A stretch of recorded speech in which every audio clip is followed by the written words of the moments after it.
Барлықтарыңызға қайырлы күн, құрметті көрермендер. Бүгін сіздермен дүмлама дайындайтын боламыз. Жасалуы өте оңай, барлығын турап қазанға саласыздар да ұмытып кетесіздер. Шамамен 2 сағаттай ұмытып кетсеңіздер, дүмлямаларыңыз дайын болады. Ең алдымен пияздарымызды турап аламыз. Пиязды неғұрлым көбірек турасаңыздар, соғұрлым тамақтарыңыз дәмді болып шығады. Одан соң сәбізімізді осылай турап аламыз. Мен енді тамақты әдемі көріну үшін осылай формамен турап алдым. Кәдімгі пышақпен турап алсаңыздар да болады, ол өз қалауларыңыз бойынша.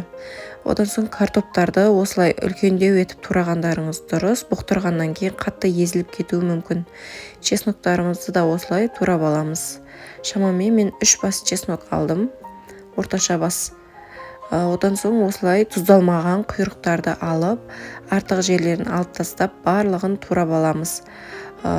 Майдың орнына осындай таза құйрықты қолданып пісірсеңіздер, тамақтарыңыз дәмді болып шығады.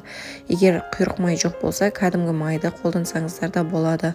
Одан соң дүмляманы негізінде барлығын қазанға тізіп, кезек-кезек салсаңыздар да болады. Негізі мен осылай істеймін, сонда дәмдірек болады.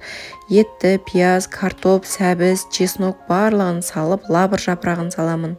Одан соң тұз, дәміне қарай қара бұрыш саламын. Басқа да дәмдеуіштер қоссаңыздар болады. Помидордың орнына мен осылай тартылған помидорды қостым.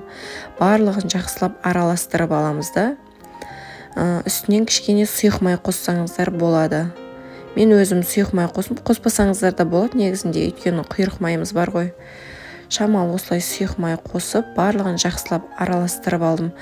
Маған барлығын тізіп салғаннан осылай салған ұнайды. Сонда барлығының дәмі бір-біріне сіңіп, әдемі дәм беретін болады. Біздің араластырып алған начинкамыз дайын болды. Енді қазанымызға құйрықтың үстінен барлығын араластырып салып аламыз. Одан соң үстін міндетті түрде капустамен жапқандарыңыз дұрыс. Жан-жағынан ауа кірмейтіндей етіп, барлығын жауып, капустаны қойып шығасыздар. Енді турап салсаңыздар да болады. Мен осылай ірі-ірі күйінше салдым. Қазір 1,5-2 сағаттай тұрғаннан кейін капусталарымыз басылып, өзінің су шығатын болады. Негізінде суды қимай-ақ қойсаңыздар болады. Капустаның өзінің суы шығады. Біздің тамағымыз дайын болды. Барлықтарыңызға жасап көруге кеңес беремін. Таза осындай үлкендеу ыдысқа салып, барлығын еркін араластырып алсаңыздар болады.